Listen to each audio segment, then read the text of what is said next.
I'm your Pittsburgh neighbor. Hi, how are you? This is the outfit.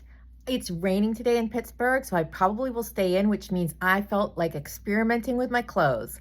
I have this book called Complete Color Harmony, and I went to the page called Refreshing, and it said teal and red. I was like, I don't know, but I put it on and I like it. It makes me feel like I'm in tropical weather. All right, first up in my weekend activities, I planned to go to the library on Friday, but my husband and I got there and we suddenly remembered that Juneteenth is a national holiday. And of course, rightly so, the library was closed. And so we ended up going to Le Gourmandine, and I will go to the library sometime this week. We were extra silly about Friday because we were planning on going to the Juneteenth Parade on Saturday, which we did.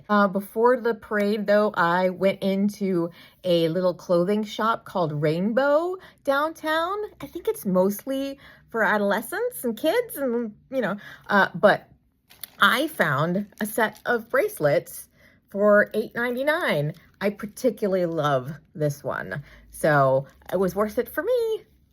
So the Juneteenth parade downtown was really lovely.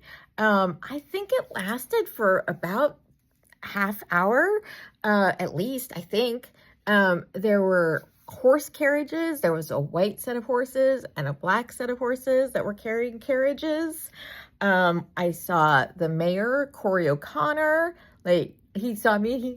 He doesn't know who I am, but it was still nice. Yeah, we saw, they had suffragettes, women in the suffragettes costume, and they were carrying a banner.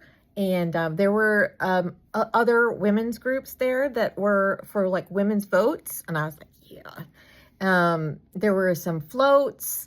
There were motorcycles towards the end, and then there were Corvettes that they kind of did like a serpentine down the road.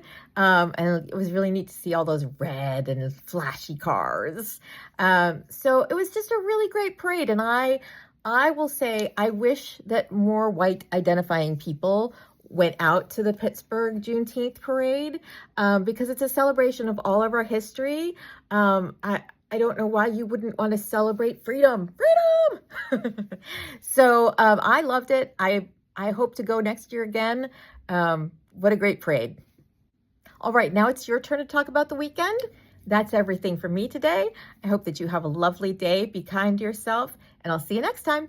Bye now.